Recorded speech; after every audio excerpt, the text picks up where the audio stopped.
Wind it down then for the equity markets as well. This Wednesday trading session, it's clearly been a lower trading day. It's been a choppy one at that amid those geopolitical tensions between India and China.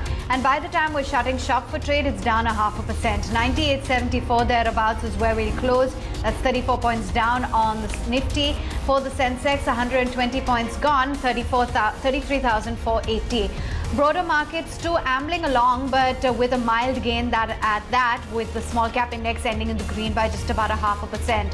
Yesterday's bright spot metals today has lost its sheen. PSU banks down 0.5%, FMCG too, and the Nifty Bank, that index has lost out close to 100 points. Media, real estate, auto, and even some gains being witnessed within the pharma pack in today's trading session. The list of losers includes Infratel, Kotak Bank down and out, ITC down 2%, Powergrid, Bajaj Finserv, Hindalco, Asian Paints, as well as L&T and Coal India are some of the other key drags. Maruti, meantime, on top of the heap at 57.25. Airtel, Wipro, as well as UPL, IndusInd Bank, BPCL, Titan, and Eicher Motors gaining some traction in trade.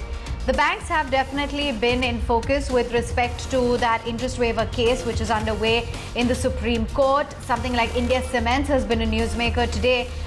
Solid gains as RK Damani may be exploring a takeover of the South-based cement firm, but these are only reports as of now. You did see some result reactions as well come in within the broader markets. The likes of HPCL, NMDC reacted to its numbers, awaiting Cummins India, what the company is likely to deliver, and Emami as well, talking about how they have seen their operations impacted on the back of the lockdown. But taking a look at the broader universe, it is seeing a mild degree of outperformance there, and there's a whole host of gainers within that space. Brigade Enterprises 18%, you've got ITI, Chola Investment, Karur Vysya Bank, which notches up a solid 7%. Motherson Sumi, Prestige Estates, Team Lease and SIS too are commendable outperformers in trade.